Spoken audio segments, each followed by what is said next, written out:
I'm going to be seeing if they like lean in and look at the sheet. That's a really good indicator. Or if I'm like doing what we call the boss walk, where you kind of like bring them out to the yard, you're like, yeah, let me show you real quick what's going on here. If they follow me, I'm like, okay, they're following me. That's a good sign. Like if they're head nodding with me, that's a good sign. One thing to remember, if they touch their chin, I don't care where you're at in the pitch, what you're doing, what you're explaining, close. Chin to win. If they touch their chin, they're thinking about buying. Like that is a big buying sign. If someone just posts up with a head nod, this guy wants to buy. This guy is in buying mode right now. Chin to win, like watch for stuff like that. Because if people are giving you those like body language signals of like, I'm engaged, I'm interested, you want to strike while the iron's hot. Because people are pretty fickle. They could be interested, but then you could talk for 5 minutes about an exoskeleton or whatever you're going on about, and now they kind of lost it, right? So when they touch their chin and they're head nodding, boom. So yeah, like I said, catch this whole thing, trying to get it done with all the neighbors. Typically better more morning or afternoon? Okay, great. And what's your last name? Like just boom, wrap it up right there. If you just get those buying signs, like strike while the iron's hot. So that's going to be your 8s through 10s. They're giving you those buying signs. They're asking the right questions. What do you do for ants? Give us a pitch. Yeah, let's do it. Okay. Good customer.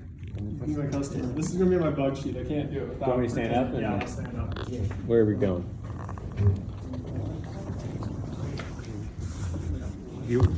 What do you want me to do? Answer the door. That's exactly what we're talking about. Whatever you want. You could be, if you want to be a lay down initially, I can just show how I do like intro, price, close through it, and then we could do another one where you do like whatever, donut bugs or old lady stuff or something. Switch over. Hello? Hey, how's it going? Good. Just real quick, you're the homeowner here, right? Yeah. Okay, perfect. Probably seen us out here with Insight. Just do the pest control for a bunch of the neighbors out here.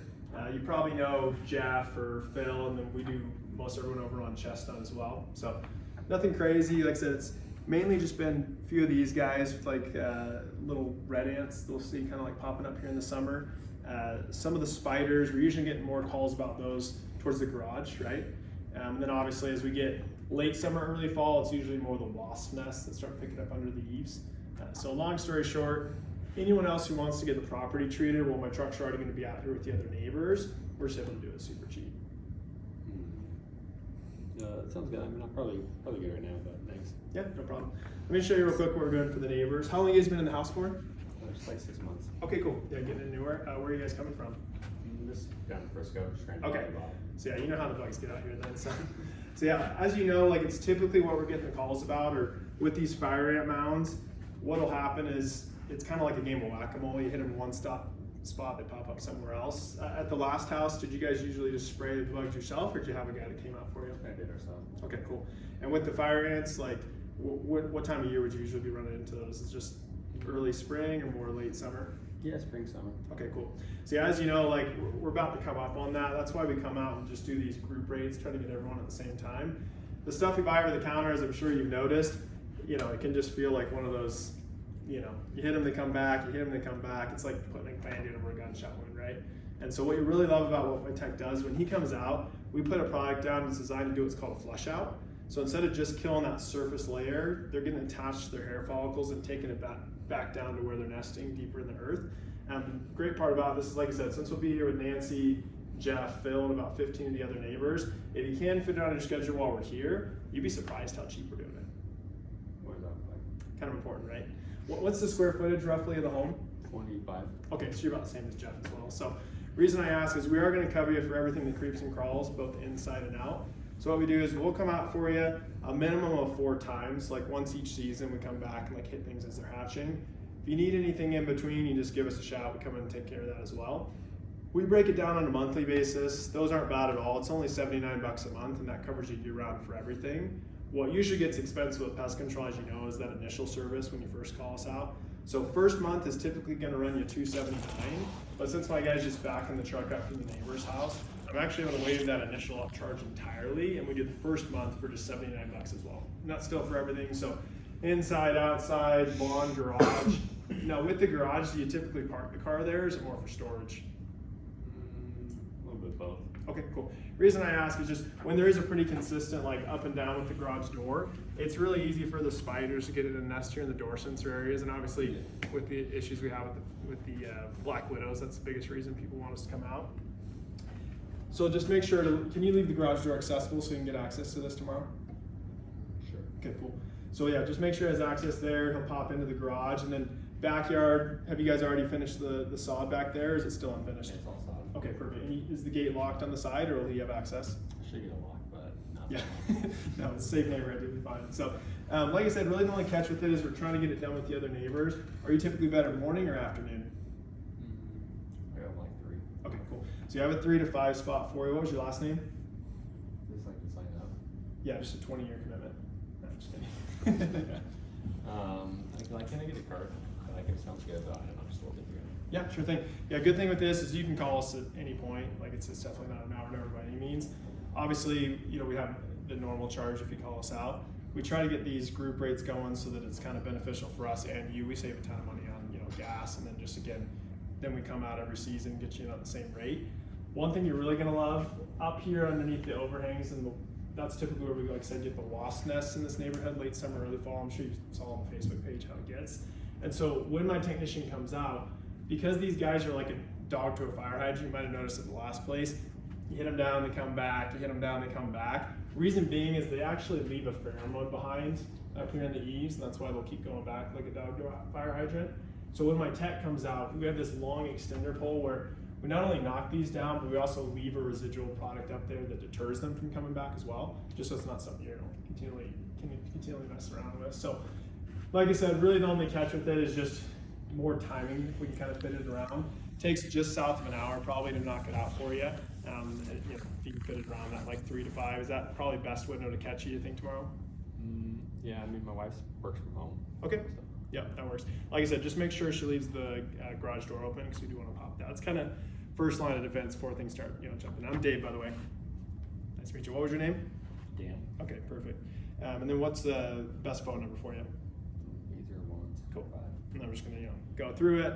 As you're going through the contract, you might be like, well, what about this? What about that? But I'm a lot about the body language with the sales, because I'm that's your hard close is just perfect. What was your last name? Boom. You want to be like looking down on those, because your body language. If you say like, and what was your last name? And you're kind of like, you want it? Same thing on like your initial response when they first give you a concern of like, oh, we already have a company. If you say, oh, really? Or, oh, okay. And then try to jump into it, you're already dead in the water. Because what they're saying when they say that initial smoke screen is like, they're trying to disqualify themselves. They're like, yeah, no, like I don't need this because I already have a company. Like they truly believe like, oh, I'm not who you're looking for. Like it's probably somebody else. And so if you can make sure that your initial reaction when they first say like, we already have a company, or we don't have any bugs, or I treat it myself, is perfect. Like you want your head to go down, not up. You don't want to be like, oh, okay, because it's like you're in a boxing match, and if they say like, we already have a company, that's the uppercut where you're basically being like, oh, I was not expecting that, and you're reeling back.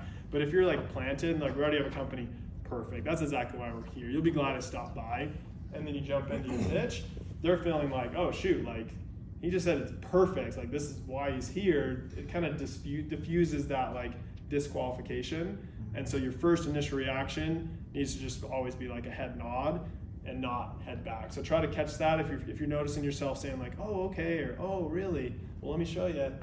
You're already kind of dead in the water because you kind of validated their feeling of like, oh, I'm not the person he's looking for. But then it's like, oh, but I'm still going to try to sell you. It's more like, oh, perfect. Yeah, that's why we're here. Yeah. So I call them the 2 pistols. Like anytime right off the intro, if they give me a concern, I either say perfect, that's exactly why I'm here, or I say sure, let me show you what we're doing for the neighbors. We call it the sure shield. Sure. When in doubt, if you don't know what to say when they first throw an objection at you, sure, with a head nod. And then you can think of what you're going to say after that. But that helps you kind of trained that you're like, boom, I blocked it with the sure shield. What am I going to say? Then you go on with it. Instead of the automatic response is usually, oh, really? Or, oh, okay. Because you're trying to think of what to say next. So just always in place that with, hey, no, like, we just moved in. We don't need it. Sure. Let me show you what we're doing. Like, just gives you that half-second step before you like move on to it. So, please. Could you just, for everybody here, go over the cancellation fee? Oh, sure thing. Yeah. So you're saying if they say like, well, what if I want to cancel? Yeah, I or wanna- do I have to do it for a year? Or... Yeah, so it's 12 months. What if I want to get out? Yep, absolutely. So yeah, let's just roll that. Yeah. I don't know if I want to do this for a year, like Sure. draft it for a year. Yeah. So yeah, some companies they'll do like a 2 or 3 year contract with this. For us, we just do a 1 year trial period. So we kind of have you date us before you marry us. So obviously we don't do like a one-time service or anything like that. The reason why we have to do it a minimum of a year is that's the only way that it works. So essentially what we do is, like I said, we come out once a season, just hitting things as they hatch. So I don't want to bore you with bug facts, but bugs have an impervious membrane around them until they've hatched. So we have to hit each life cycle of the bug. So the eggs, the pupa, the larvae, and the adult. That way it's not something that's just like reoccurring and coming back. And so that's how we're able to like complete that flush out. The good thing is throughout that year trial period, we have a money back guarantee. So we put our money where our mouth is. Like if we're dropping the ball, we're having to keep coming out here and do these, free reservices in between, you're not satisfied, we'll actually credit your account, for that next quarter, since obviously we're dropping the ball. But, at the end of the day, it's one of those things where we just want you to try us out for the year type thing, but we hope we are in your business long term. That's kind of the goal with it. One thing you're really gonna love is out here in the yard, that's typically where we're gonna get the fire ants, and then I'm just gonna move past it. So anytime I overcome a concern, I wanna make sure that I don't just like go right back to the close, because they're gonna be thinking about whatever the last concern was. I wanna try to get a million miles away from it by talking about something else. So it'll be like, hey, we overcome the, do it one time thing, and now it's like, and one thing you're really gonna love is, the shed or the garage or something I haven't talked about yet. Talk about that, create a new need, talking about a different bug, and then I'm gonna close like after that. But yeah, that's a couple of the things I'll usually say. I'll either say, I like using the words obviously. Anytime I want them to agree with something I say, I usually preface it with obviously. Obviously we don't do it one time because it doesn't work. You're gonna have a lot less people being like, well, I just want to do the one time, because it's like, no one wants to refute you saying like, well, obviously, we don't do it one time. Oh yeah, of course, I knew that. Yeah, of course, right? Yeah. So obviously, when I want them to agree with what I said, and then if they ever say something that like I want to refute, but don't want to like come down on them or have it be weird, I just say actually. Actually. So if they're like, well, can't have these chemicals around the kids. Actually, that's why most people go with us, because we are using the product safe for kids and pets. So it's like a soft way of just being like, you're wrong, without it being like you're wrong, right? So actually is good for like when you're refuting what they're saying, and then obviously anytime you want them to like agree with what they're saying. So obviously haven't seen any bugs at this point, still early in the summer, but you know how it gets, and we're in Texas. I mean, Perfect. Could I ask for one more objection? Is collecting credit card. oh yeah, this is a huge one. Yeah. So this was crazy. We had, there's a guy here, Josh Campos, who was like the master at APay. And for years we would have like averages in like the, low 90s, still good, high 80s for some reps and stuff. But anyone who like goes through his training, like we have almost all of our reps 100% APay.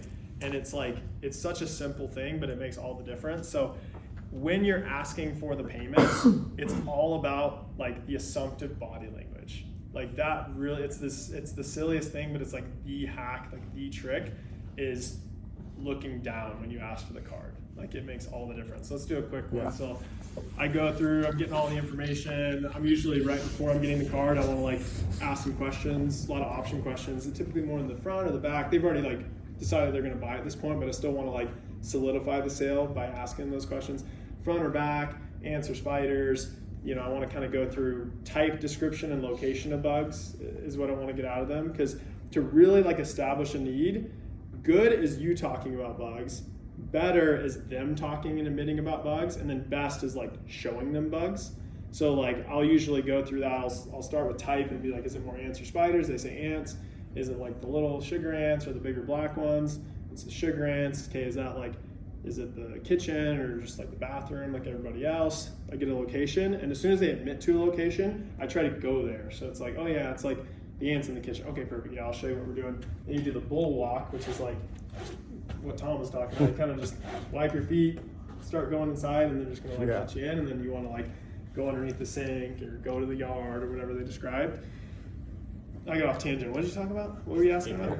APay. Oh yeah, I don't know how I got there, but anyways, APay. You did great. I'm like, yeah. Anyways, you're under a sink. Wait, APay? So yeah, with APay. Why am I here? After I've gone here, I've established the need pretty well. Then I'm gonna go to the card. So usually my phrasing is, okay, last thing, and then I can get out of your hair. Just got to grab whatever card you want this to be on. So that's step one, is like look them in the eyes when you ask for the card. Use like the international symbol for credit card, and then be like, okay, last thing before I get out of your hair, I just need to grab whatever card you want this to be on. I'm nodding, looking him in the eyes, and using this. And then if you can just go grab that real quick, and then I'm looking down. 80-something% of the time, they're usually just going to go get it, just off of that assumptive, like, yeah, just go grab whatever card you want it to be on. Look down, just wait. You're just typing in da-da-da. 20% of the time, they're kind of just stand there and be like, can I just like pay the guy when he comes, or like that type of thing. Once they hit me with that, I'm going to look back up. And then with this, the most important part is you want to try to like almost shift the blame to something else. Like you want to get their focus on something else. So I almost like interpret like what they have an issue with is the when they're paying for it, and not that like they're giving me the credit card. So it's kind of like you're assuming, because it's obvious that they have like an issue with something. So I want to assume it's something that's easy to overcome. So the way that would look is I'm looking down, just whatever card you want it to be on, if you can go grab that real quick. Look down. They are just kind of waiting there. I'm chilling here. Sometimes they'll do like 3 or 4 seconds. Out or like after, can I pay after something? Good question. So yeah, the nice thing with this is like you actually don't pay for anything before the service. So what will happen is obviously I collect the card beforehand. The tech's the one that does the service, but we're actually not going to charge you until 1 to 3 business days after the service has been rendered. So all I'm doing is just collecting the information. If you can go grab that, and then I'm gonna look down. So I'm like with that voice inflection, I'm like, yeah. The nice thing with this is like, you're not paying for anything right now. It's going to be 1 to 3 business days after the service is rendered. So I'm putting this big emphasis on like, oh, I get what your concern is. It's that you think you're getting charged now, but no, you're not till after. And I'm doing that kind of like big emphasis on it. If you can just go grab that, and then I look down. Now for most people, it's like you're making it really hard for them, because then they're like, oh, that wasn't the thing I was worried about, but like, oh, I don't want to do a second time of like. And you're not looking at them, so they can't give you the eyes that are going to make you feel inclined. Yeah, that's the key of like when you're looking down. If I'm looking at them and they kind of like, they're giving like the uneasy. Now there's an emotional attach, right? I can't ignore that. But if it's like, oh, great question. Yeah. So like, and then again, I'm using obviously. So obviously, I'm the one that collects the payment as the manager, but the technician's the one who'll do the service. But with this, you're not charged for anything right now. It's going to be 1 to 3 business days after the service is rendered. That's when you actually get charged for it. So whatever one you want to be on, Visa, Amex, take any of that. Look down. Perfect. And they're usually going to go get it. Like I have like 100% A-Pay, and it's like I just like, yeah, they're going to go get it. And do you think if you made that awkward, right? It makes that really basically, awkward. Yeah. It's just kind of like that assumptive, like you're expecting them to go get it, because you kind of it's all about the body language. Because when you look at someone, you're like, yeah, whatever you want to grab, and then you look down. It's like when you're at a store and they're just like, we don't take cash, or we only take cash. Yeah. Like you don't debate it. And you're like, well, for me, you're going to take cash. It's just like, yeah, just whatever card you want to be on. Obviously, like that's why we do it. And then like on the rare occasions, usually you don't have to do this. Again, you don't want to say this to someone that just brings it up the first time, because you're going to make a question into a concern. But if they're just like really worried about safety and they're just like really like, no, right. like I don't give up my card, that type of thing, then I'll kind of just be like, yeah, like nice. I don't know how it is in your guys' system, but like in our system, like we don't even take like the CV code. Like we just need like the numbers and stuff. And I'm just like, yeah, the nice thing with this is like, it's the safest way. Like this is all PCI compliant. We don't even take the CV code on it. It's just like the numbers on it. And then obviously like, if we were doing anything crazy, dispute it with the bank type thing. But ultimately when it comes down to it, like the only reason you wouldn't give your card is it's like, either don't trust me, don't trust the company, so it's like, I'll even like. Then we might have to go back and start over again. Yeah. It's like, have I done anything, that would make you feel uneasy Exactly. about this, whatever? They're like, no, you're fine, I just don't ever do it. I'm like, no, I totally get it. This is the safest way to do it, honestly, with the credit cards and everything. So you're gonna be really impressed. I'll go into like a pride close of like, I take great pride in my work. You're gonna be really impressed with everything the technician does when it comes to your house for willing to give us a chance. So whatever one you prefer, like I said, it can be Visa, Amex. We won't even take the CV code. So, and then I just look down. Go right back down. So it's always just gonna be like this. Look down and just like, if you can go grab that. And when I kind of do that, it's like, yeah, just go grab it. You're just expecting him to do it. And again, it's like 99.9% of the time, at least like at that point, they'll be like, okay, fine, we'll do it, right? Like, so yeah, but most of the time, that first one is enough of just like, whichever one you want to be on, look down, and then you have the 20-25% of the time, and they're like, do I have to pay right now? Or like, do I have to give it to you now? Oh, no, yeah, you're not paying for anything right now. I should have said that.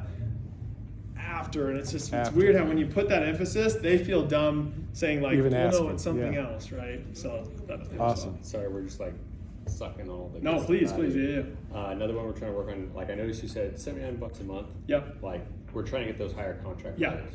And so like, what's your psychology thoughts? Like, how do you do that? Yeah, what's cool is like, so I've done this, like I said, for like 13 years, and literally even as of like 4 years ago, I was selling them for like 400 to 500 on average, and like we're literally double that. Like now is like an average, like my average last summer was probably like 850 or something, and like it is totally just as easy as like the first number that comes out of your mouth. Like you're just gonna get in a groove, and like whatever price you price it at, you're just going to be used to saying that. So it's just a mental switch of just like, I'm going to start higher. Because you can always drop later, but like there's all these laydowns that you're going to sell for way lower just because you're in the groove of like selling it at a certain price.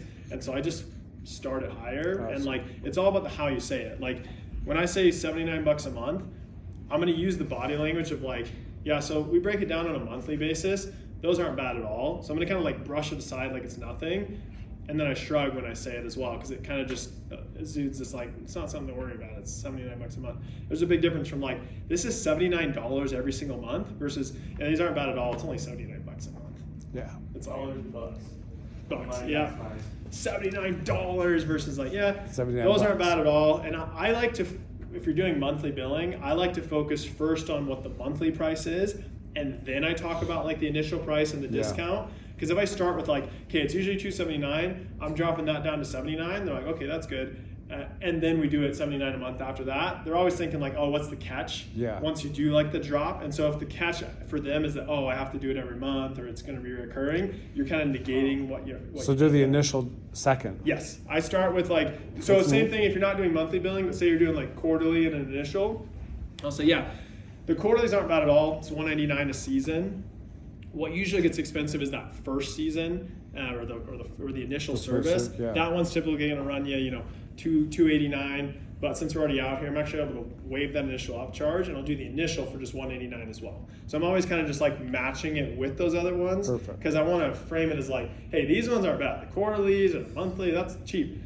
Now the emphasis on this is what's expensive, but we're getting rid of that if you can do it with the neighbor. So then they're always thinking, what's the catch? So then right after that, it's like, oh, the catch hit is the just you have catch, to do yeah. it now. And they're like, okay, yeah, we can do that. So I always will lead with the bad thing first, so that it's not like the get them excited, but then it's like, and it's every quarter, Yeah. and it's every month, that type of thing. Yeah. So, but yeah, you'll get so much That was higher good. contract value just on it's so silly, but it's literally just the first number that comes out of your mouth. Like if you're selling $150 a quarter, do $199 a quarter. Like it's not going to change. Like Yeah. it's crazy. Like we always would think that the volume is going to like be affected, but like literally I sell the exact same volume now at $850 as I did at $400. Like it really doesn't Awesome. change at all. Like it It's actually is amazing. crazy. Like and I would not have believed that unless Yeah. I saw other people like within our company, within the industry It's do it. And I'm amazing. like, well, if they can do it, like why can't I? Yeah. And it literally was the same. Yeah. It was like the exact same for me, like volume wise and everything. So